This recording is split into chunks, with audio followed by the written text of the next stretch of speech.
인터넷 인기 뉴스를 콕 집어 전해드리는 뉴스콕입니다. 지난해 6월 작전 중 치료의 부상을 입고도 자기 돈을 내고 치료를 받아야 했던 광모 중사의 소식 기억하십니까? 평생 장애를 안게 됐지만 민간 진료비 지원 부족으로 750만 원의 빚을 내야 했다는 사연이 논란이 됐습니다.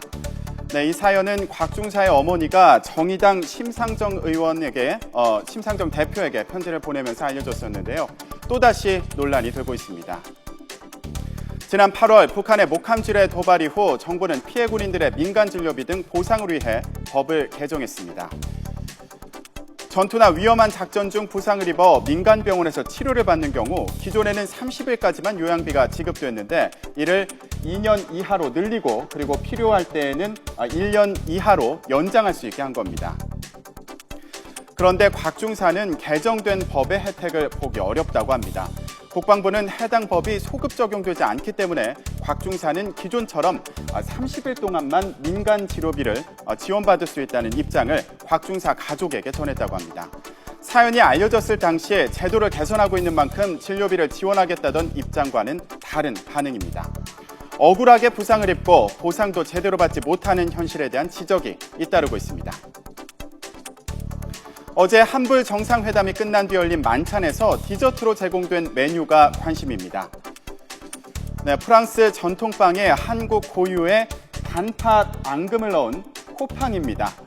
네, 박근혜 대통령은 양국의 협력 방향을 보여주는 좋은 사례라며 코팡을 소개했는데요. 올랑드 프랑스 대통령도 먹어보고 싶다며 즉석에서 화답했습니다. 네, 프랑스어에는 코팽이라는 말이 있습니다. 함께 빵을 나눠 먹는 가족 같은 친구라는 뜻입니다. 양국이 코팽으로 함께 나아가길 기대하겠습니다.